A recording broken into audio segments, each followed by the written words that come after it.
সন্তানেরা শাশুড়ি শালীকে নিয়ে আনন্দ করার সুযোগ পায়, পাশে কুটুরিতে আমার মা বাবা থাকে, খবর নেই না ঠিক না ভুল। রব্বুল আলামিন বলেন ওয়াল্লাহ করবিন, তোমার নিকটতম স্ত্রী সন্তানদের পিছনে খরচ করো। আজ অনেক যুবক দেখা যাবে বাইরে গিয়ে বন্ধুকে নিয়ে আড্ডা মারে, ক্লাবে যায়, আবার হোটেলে গিয়ে নিজের মতো ইচ্ছা মতো বিরিয়ানি কোফতা কাবাব খেয়ে আসে, কিন্তু বাচ্চা বিবির কথা ভাবে না, আছে না নাই। আল্লাহ বলেন অর্থ দিলাম, খরচ করো এতিম মিসকিনের দিকে। লক্ষ্য করে দেখা যায় কত এতিম মিসকিন না খেয়ে থাকে, কিন্তু খাবার দেওয়ার মতো কোনো ধনী পাওয়া যায় না। আল্লাহর রাস্তায় দান পাতার দান নেওয়ার জন্য আল্লাহর ঘর কত সাদ হয় না, আল্লাহর কত বান্দা হাত পেতে আছে, মাদ্রাসার জন্য হাত পেতে আছে, এরপরেও আল্লাহর বান্দা অর্থ সেখানে খরচ করে না। মেলা দেখলে খরচ করে, মেলা দেখলে খরচ করে, ইচ্ছা মতো এখানে ওখানে বেড়াতে গিয়ে খরচ করে দেয়। আল্লাহ বলেন আমি আল্লাহ খরচ করার তালিকা দিলাম একরকম, খরচ করলি তুই আর এক রকম। যে জান্নাতের বিনিময়ে জান আর মাল দিয়েছিলি, আমার মতো খরচ না করার কারণে কিয়ামতের দিন আমি আল্লাহ ওই জান্নাত তোকে দেব না। শুনিয়ে দেন ওই হাদিস, যেই হাদিসটা নবীর কাছ থেকে আপনি সরাসরি শুনেছেন, যেই হাদিসটা আপনি বুঝেছেন, ওই হাদিসটা আপনি আমাকে একটু শোনান। হযরত আবু হুরায়রা রাদিয়াল্লাহু তাআলা আনহু বলেন, ও আলেম বান্দা শোনো, আমি একটা হাদিস তোমাকে শোনাবো। এই ঘরের ভিতরে বসে আমার নবীজি আমাকে বলেছিলেন, আমি আর নবীর মাঝে কেউ ছিল না, একাকী আমার নবী আমাকে বলেছিলেন, ওই হাদিসটা তোমাকে শোনাবো।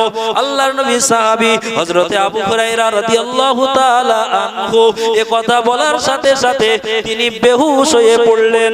আবার যখন হুঁশ ফিরে গেল, বললেন আমি তোমাকে ওই হাদিসটাই শোনাবো, যেই হাদিস বসে আমাকে বলেছেন, আমি আমার নবীর মাঝে কেউ ছিল না। এ কথা বলতে বলতে দ্বিতীয়বার আবার বেহুশ হয়ে গেলেন, তৃতীয়বার এ কথা বলতে বলতে বেহুশ হয়ে গেলেন। বলেন তো এখন হাদিস বর্ণনা কি করেছেন? হাদিস বর্ণনা করেন নাই। কবার বেহুশ হয়েছেন? তিনবার। আল্লাহর নবীর সাহাবী হযরতে আবু হুরায়রা রাদিয়াল্লাহু তাআলা আনহু তিনি যখন হুঁশ ফিরে গেলেন, আল্লাহর নবীর সাহাবী আবু হুরায়রাকে আলেম বান্দা একটু ভালো করে আঁকুড় করে ধরে বললেন, ও নবীর সাহাবী আবু হুরায়রা, মেহেরবানি করে হাদিসটা আমাকে একটু শোনান। ওই সময় আবু হুরায়রা চোখের পানি নিয়ে বলতেছেন, ও আলেম বান্দা, আল্লাহ কিয়ামতের ময়দানে যেদিন হিসাবের ময়দান খাড়া করবে, কিয়ামতের দিন আমার আল্লাহ পাক ওই কিয়ামতের ময়দানে ওই হিসাব শুরু করবেন যখন, তিন শ্রেণীর মানুষকে দিয়ে হিসাব শুরু করবেন। এক শ্রেণীর মানুষ থাকবে শহীদ, আর এক শ্রেণীর মানুষ থাকবে আলেম, আর এক শ্রেণীর মানুষ থাকবে দানী। আল্লাহ পাক রব্বুল আলামিন যখন হিসাব শুরু করবেন, সর্বপ্রথমে শহীদকে ডাকবেন, ও শহীদ, কি কারণে শহীদ হয়েছিলে বলো। ওই শহীদ বান্দা বলবে, আল্লাহ আপনার রাস্তায় জীবন দিয়েছে আপনাকে খুশি করার জন্য। আল্লাহ বলবেন, আমি অন্তর্জামিন তোমার খবর জানি, তুমি তোমার বড়ত্বের জন্য, বীরত্বের জন্য তুমি শহীদ হয়েছিলে। ও ফেরেশতা যাও যাও, একে ধাক্কা দিয়ে জাহান্নামের ভিতরে ফেলে দাও। এভাবে আরেকবার ডাক দেবে আলেম বান্দাদেরকে। আল্লাহর আলেম বান্দারা যখন সামনে আসবে, রব্বুল আলামিন জিজ্ঞাসা করবেন, ও আলেম, দ্বীনের ইলম অর্জন করেছিলে, বড় বড় লেকচার দিয়ে বেড়াতে, বড় বড় বয়ান করে বেড়াতে, ওই বয়ান লেকচার করে বেড়াতে এত ইলম অর্জন করেছিলে কেন? ওই সময় জবাব দিয়ে বলবে, আল্লাহ পাক দ্বীনের ইলম অর্জন করেছিলাম আপনার বান্দাদের শিখাতে, নিজে শিখেছি, আমি আমল করতে তাদের আমল করাতে উদ্বুদ্ধ করার জন্য ইলম শিখেছিলাম। রব্বুল আলামিন বলবেন, না না, আমি তো অন্তর্জামিন, তোমার অন্তরের খবর জানি। তুমি ইউটিউবের ভাইরাল বক্তা হতে চাও, তুমি সমাজের কাছে বড় নামি দামি আলেম হতে চাইতে, সমাজ তোমাকে বড় আলিম বলে চিনবে, এজন্য তুমি বড় আলেম হয়েছিলে। আমার আল্লাহ পাক ডাক দিয়ে বলবেন, ফেরেশতারা যাও যাও, নিয়ে যাও এই আলেম বান্দাকে ধাক্কা দিয়ে জাহান্নামের ভিতরে ফেলে দাও। রব্বুল আলামিন তৃতীয়বার ডাক দেবে ওই দানী বান্দাদেরকে, দানীকে ডেকে বলবে, দানী এতগুলো টাকা অর্থ দান করেছে, কি কারণে দান করেছিলে বলো, তোমার উদ্দেশ্য কি ছিল বলো।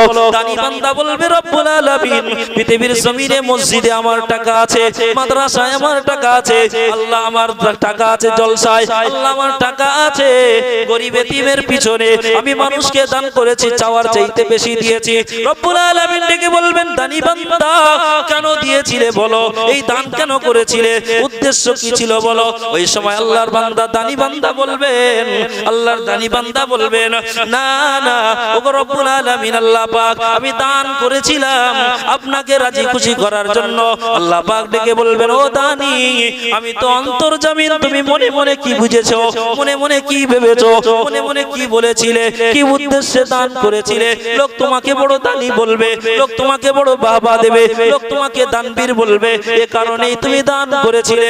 আল্লাহ রাব্বুল আলামিন ডেকে বলবেন ফেরেশতারা এর মাথাটা নিচেই দাও আর পাটা উপরে দাও, চেনটা পরিয়ে দাও, জাহান্নামের শিকল দিয়ে হিচড়ে টানতে টানতে জাহান্নামের ভিতরে ফেলে দাও।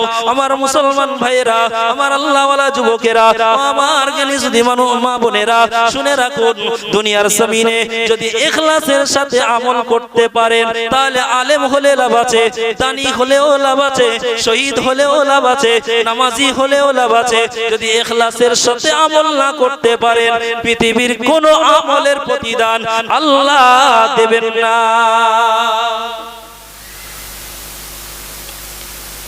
বুঝতে পারলেন? ইখলাসিয়াতের আমলের এত দাম।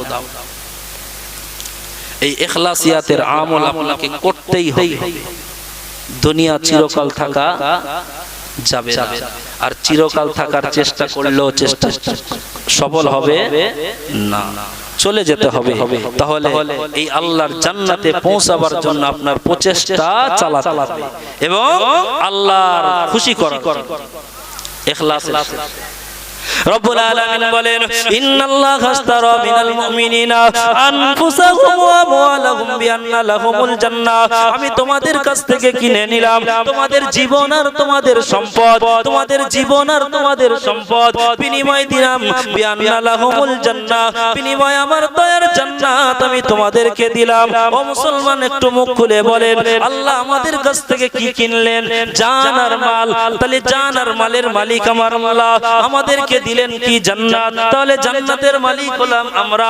বলেন তো আমার মাল যদি আপনি খরচ করেন আমাকে না বলে আপনার ইচ্ছা মতো, আপনি আমার কাছে ভালো মানুষ না প্রতারক? প্রতারক। রব্বুল আলামিন বোঝাতে চায় ও দুনিয়ার মানুষ আমি তোমার জানার মাল কিনে নিলাম, বিনিময়ে জান্নাত দিলাম, কিন্তু যদি তোমার ওই জীবনটা, তোমার ওই সম্পদগুলো তোমার ইচ্ছা মতো খরচ করো, তুমি হলে একজন প্রতারক, তুমি হলে একজন নাফরমান। তুমি জানমাল যেমন ইচ্ছায় খরচ করেছো, জান্নাতের বিনিময় করলে না, কিয়ামতের দিন জানমাল তোমার সব শেষ হয়ে যাবে, আমি আল্লাহর জান্নাত তুমি পাবে না। ঠিক না বল? আমি মাল কিনলাম 500 টাকা দিলাম, 100 টাকার মাল কিনলাম, এখন ফেরত কত? 400। দোকানদারের কাছে খুচরো নেই।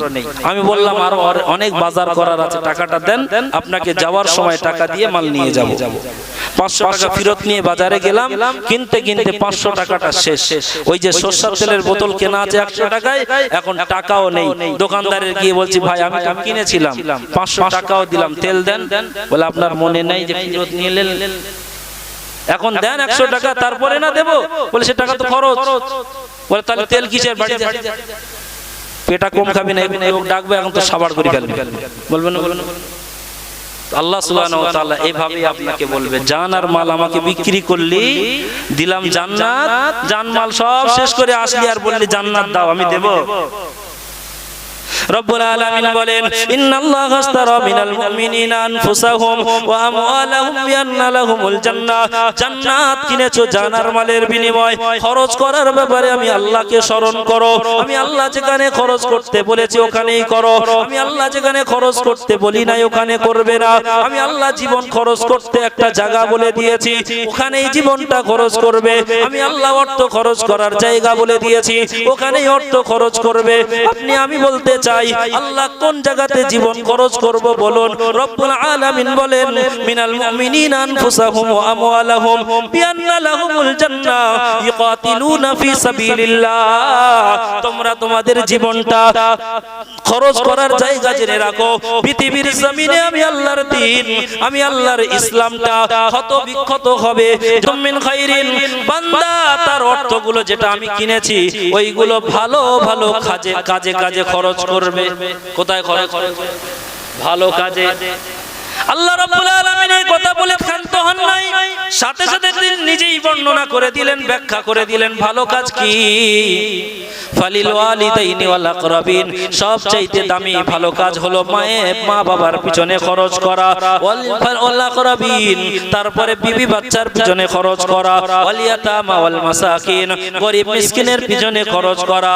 ওয়াবনাস সাবিল, এরপরেও যদি অর্থ থাকে বেশি বেশি আমি আল্লাহর রাস্তায় খরচ করবে। সুবহানাল্লাহ। ও মুসলমান, আল্লাহ ওয়ালা জ্ঞানী মানুষেরা, আজকের আফসোস হলেও সত্য কথা, এই পৃথিবীর জমিনে আমরা অনেক সন্তান আছি, শাশুড়িকে আর শালীকে আপ্যায়ন করার মতো অনেক জামাই আছি না নাই, কিন্তু নিজের মা বাবার খিদমত করার মতো যুবকের বড় অভাব। রব্বুল আলামিন বলেন ভালো কাজ ওইটা, তোমার মা বাবার পিছনে খরচ করো, এর চাইতে উত্তম কাজ আর হয় না। আমরা দুনিয়ার জমিনে আমরা সন্তানেরা শাশুড়ি শালীকে নিয়ে আনন্দ করার সুযোগ পাই, পাশে কুটুরিতে আমার মা বাবা থাকে, খবর নেই না ঠিক না ভুল। রব্বুল আলামিন বলেন ওয়াল আকরাবিন, তোমার নিকটতম স্ত্রী সন্তানদের পিছনে খরচ করো। আজ অনেক যুবক দেখা যাবে বাইরে গিয়ে বন্ধুকে নিয়ে আড্ডা মারে, ক্লাবে যায়, আবার হোটেলে গিয়ে নিজের মতো ইচ্ছা মতো বিরিয়ানি কোপ্তা কাবাব খেয়ে আসে, কিন্তু বাচ্চা বিবির কথা ভাবে না, আছে না নাই। আল্লাহ বলেন অর্থ দিলাম, খরচ করো এতিম মিসকিনের দিকে। লক্ষ্য করে দেখা যায় কত এতিম মিসকিন না খেয়ে থাকে, কিন্তু খাবার দেওয়ার মতো কোনো ধনী পাওয়া যায় না। আল্লাহর রাস্তায় দান পাতার দান নেওয়ার জন্য আল্লাহর ঘর কত সাদ হয় না, আল্লাহর কত বান্দা হাত পেতে আছে, মাদ্রাসার জন্য হাত পেতে আছে, এরপরেও আল্লাহর বান্দা অর্থ সেখানে খরচ করে না। মেলা দেখলে খরচ করে, মেলা দেখলে খরচ করে, ইচ্ছা মতো এখানে ওখানে বেড়াতে গিয়ে খরচ করে দেয়। আল্লাহ বলেন আমি আল্লাহ খরচ করার তালিকা দিলাম একরকম, খরচ করলি তুই আর একরকম। যে জান্নাতের বিনিময়ে জান আর মাল দিয়েছিলি, আমার মতো খরচ না করার কারণে কিয়ামতের দিন আমি আল্লাহ ওই জান্নাত তোকে দেব না। আসুন একটু বুঝি এবং যতটুকু আল্লাহ বলালেন নিজে আমল করি, আপনারা আমল করুন। আল্লাহ আমাদের সকলকে পরকালের পথেও হিসাবে নেক আমল ইখলাসের সাথে জোগাড় করে নিয়ে যাওয়ার তৌফিক দান করুন। ওয়া আখির দাওয়ানা আলহামদুলিল্লাহি রাব্বিল আলামিন। আমাদের মাঝে আমাদের প্রধান অতিথি, প্রধান বক্তা, আমাদের সভাপতি ফুরফুরা জমিন থেকে আসছেন, তিনি 11টায় উঠবেন, মাওলানা আসিম বিল্লাহ সিদ্দিকী আল কুরাইশি সাহেব। এখন আমাদের মাঝে উপস্থিত হয়েছেন আমার বন্ধুবর্গ মানুষ, মুফতি নাজিমউদ্দিন রহমানী সাহেব, তিনি আমাদের পরিচিত মুখ, এসেছেন আল্লাহর রহম, তিনি এতটা রাস্তা অতিক্রম করে এসেছেন কোরআনের কথা বলতে। আমরা মহল্লাবাসী শুনবার আবেগ যদি ঠিক না রাখতে পারি, বক্তা বলবার আবেগ হারিয়ে ফেলবে। এজন্য আপনাদের কাছে পায়ে হাত রেখে বলছি, মা বোনেরা, ভাই ও বাবাজিরা, রাস্তায় জওয়ানেরা ঘুরে না ঘুরে আল্লাহর দ্বীনের মজলিসে এসে বসে যাই। এখন আমাদের সামনে ওয়াজ নসিহত করবেন মুফতি নাজিমউদ্দিন রহমানী সাহেব, আমরা তার বক্তব্য শ্রবণ করতে থাকি। দরুদ শরীফ আল্লাহুম্মা